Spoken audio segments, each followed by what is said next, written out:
This is Viltrox's new AF 135mm f1.8 lab lens for Sony E-mount, which offers incredible image quality at a very compelling price, especially when compared to Sony's own 135mm G Master. And compare the two we shall, but first, for disclosure, I did some paid coverage for this lens back at NAB, and since then, surprisingly, Viltrox went ahead and customized my test copy with purple branding, my logo on the LCD screen, and even a custom box. So while they didn't explicitly say it, I suspect this lens is a keeper and not a loaner. However, I will attempt to keep this comparison completely factual and let the tests speak for themselves to mitigate any possible bias from creeping in. Oh, and I borrowed the 135mm G Master from Sony Canada, but that goes back when I'm done with it.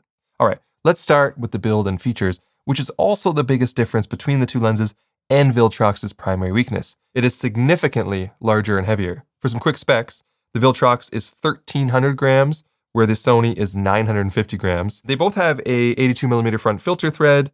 The Viltrox goes down to f16, where the Sony goes to f22. They both feature each brand's linear motors. With Viltrox, it's their first lens to have their new Hyper VCM motor, and we'll get into the test results of that. They both have the same magnification of 0.25 times. They both have an 11-bladed iris. So very similar, other than the size and weight. But the big difference that you're trading off for that is the price. The Sony, I think, is usually around $2,100 US, where this Viltrox is going to be priced at about $900 US. So if you're willing to tolerate a bigger, heavier lens, you're going to get pretty much the same optical performance for significantly less money. And of course, we'll jump into those test differences in just a minute, but first, we'll talk about some of the features and functions. As you'd expect on a G Master, you're going to get the function buttons, the aperture ring, usually they're declickable, AF, MF switch, whatever. On the Viltrox, we have all that and a few more things. So we have our focus range selector, we have the declickable aperture ring, we have an AF, MF switch, we still have 2 function buttons. Now the aperture ring doesn't have any markings on it, it shows up on the screen instead. And of course, you can still set it to that A option over there if you want to control it with the camera instead. And then it also shows you your focus distance, which right now is set to minimum, which is 0.72 meters, which is the same on the Sony. And the focus ring feels nice and is well dampened. My only concern with it is that it is currently non-linear, which I don't love. However, Viltrox has an app which connects really well to the lens just over Bluetooth, by the way. I tested it, and you can use the app to customize that screen, if you want a different startup animation or whatever. But I told them after doing that Tamron video recently that Tamron has the ability to change the lenses from non-linear to linear in the focus throw, and they should really consider adding that to the app. Again, you should always buy a product for what it offers today, not a future promise, but they did say that they think that's a great idea and they're going to try to implement that by the end of the year. So I'm not saying that it's going to come out, but I'm saying I did ask them to, and they're working on it, and I think that would be sweet. I kind of wish that all third-party lens manufacturers would offer an option to sort of control the linearity of the focus ring. But currently, right now, as it is, this is a non-linear response. If you turn it quickly, you'll get a different distance than if you turn it slowly, and it's very hard to get repeatable focus. Other than that, the build quality of this lens is quite good. It feels very robust and well made, and there are some serious gaskets that run around the mounts, so I feel like you should have pretty decent dust and moisture resistance. Okay, let's jump into Lightroom and I will show you some of the comparison images. All right, continuing on with the focusing and that minimum focus distance, here I have a shot of both lenses at their closest possible focus. As far as labeling goes in the top, I'll always put the Viltrox on the left and the Sony on the right. But because I took some of these tests and then updated the firmware and did them again, the name might change. So sometimes it might say Viltrox, other times it might say Lab, but it'll be on the left and the GM will be on the right. And as you can see here, the reproduction between the two lenses is pretty much the same. The Rubik's Cube is about the same size. This is that 0.25x magnification. And if we punch right in, I would actually say that at the minimum focus, the Viltrox is sharper than the Sony by a little bit. Both these lenses are really sharp. If you want to see the MTF charts, I think I have them for the Viltrox. They're insane. They're basically like a flat line. Both these lenses are great, but I do think the Viltrox wins a little bit at the close focus. And a little bit more about focusing.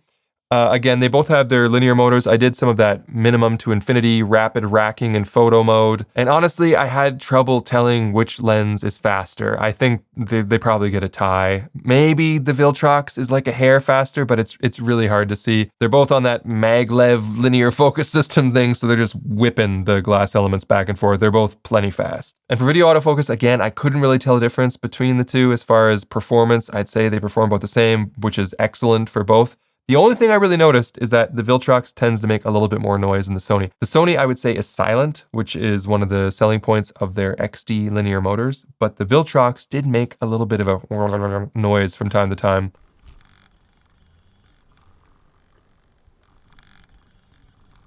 And lastly, to discuss focus breathing, both of these lenses breathe pretty badly. I think that might just be the nature of a 135 f1.8 photography lens. I have an example here where we go from minimum to infinity on a tape measure, and you can see just how much breathing there is. For people that don't know, breathing is when your field of view changes when you change focus, almost as if you can see, it zooming when you're just focusing. If you do a more practical mid-level focus rack, you can still definitely see some of the breathing. It's not as atrocious as going from minimum to infinity, but yeah, there's quite a bit of breathing. So I guess that would be a tie, but if you consider the Viltrox is quite a bit cheaper, then I guess it wins in that regard. But if you do pay more for the Sony, then you can use it with compatible Sony bodies to enable focus breathing compensation, which would then give it an edge, but you'd have to pay quite a bit more for that. And unfortunately, it kind of sucks that third-party lenses don't work with the focus breathing compensation. Okay, now let's talk more about image quality. As you can see here, this is one of the ones that says AF Lab. Again, the Viltrox is still on the left though. This is for Bokeh, longitudinal chromatic aberration, which is when you see fringing on the foreground and background autofocus elements. Here we're shooting at f1.8. And honestly, they're very, very, very similar. I would say that it's just a slight change in the color of the fringing, but the amount of fringing looks to be about the same.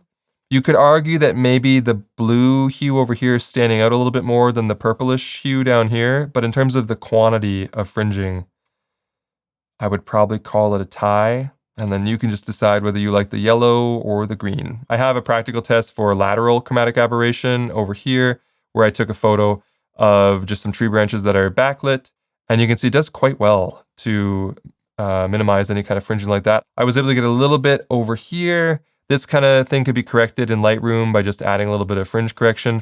But overall, especially if you consider the zoom level that I'm at now of like 240%, it handles fringing extremely well. Now let's talk about bokeh. I'm noticing a couple differences here. First of all, the overall quality of the orbs is great on both. Both of these have fantastic autofocus areas. The Viltrox, I honestly couldn't pick a winner here. They're both about the same and excellent. However, when it comes to the corners, the Viltrox does exhibit a little bit of polygonal cutting in over here, but it doesn't cat's eye as soon. Here's an example that shows it a bit more clearly.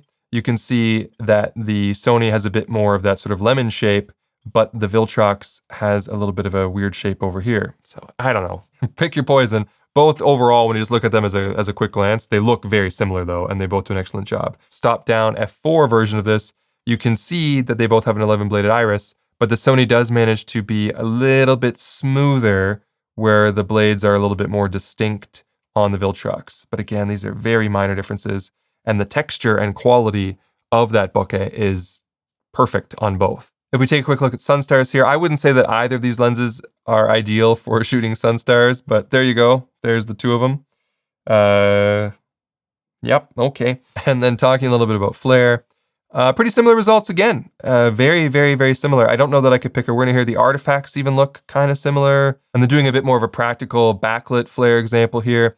Trying not to get confused by the fact that I'm showing the opposite lens in the shot. Again, look at the label on the top. The Sony actually had a little bit of an issue with sort of a ghosting over here in its picture where the Viltrox did not. But again, they're so similar. And they both handle it pretty well. I guess the Viltrox wins by a hair in this one. If we take a look at distortion and vignetting, neither of these lenses have their profiles enabled. Obviously, there is a profile for Sony already, but I don't have it turned on. And again, they look about the same. At times, I feel like the peripheral illumination is slightly worse on the Sony uncorrected than it is on the Viltrox. But I mean, just looking at these two here on the screen, I can hardly tell the difference. And if we zoom right into the center, again, like sharpness-wise, detail-wise, I mean, maybe the Viltrox wins by a hair just like it did in that other shot, but they are so extremely similar. I've got two examples here to check corner sharpness. This first one is of some rocks. If we punch right into the center here, again, I think the Viltrox is a little bit sharper, but color and like contrast and stuff, they look very, very similar. If we go across the frame, very, very, very similar.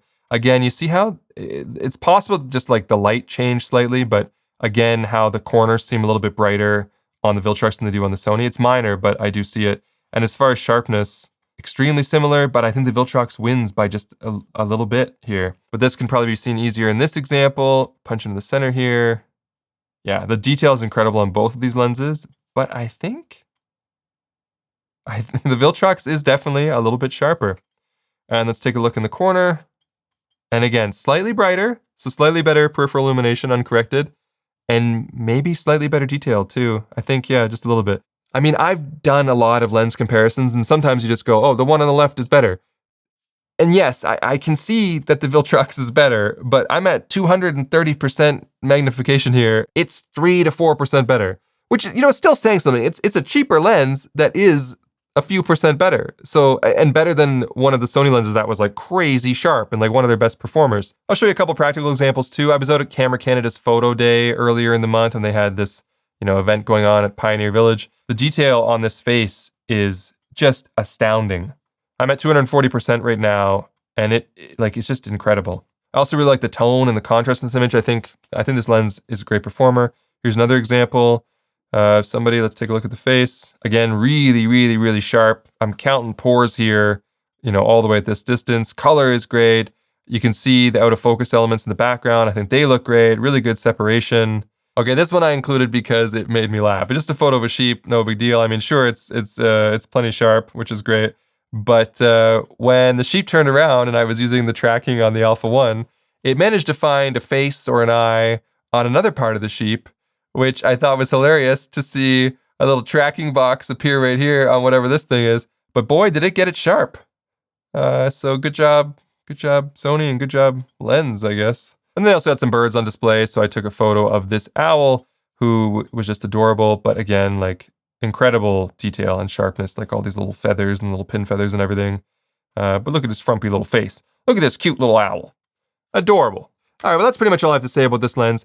I think it's incredible that, sure, it has a couple weaknesses, but that for less than half the price of the Sony, you're getting a lens that is actually a few percent better in pretty much every single way.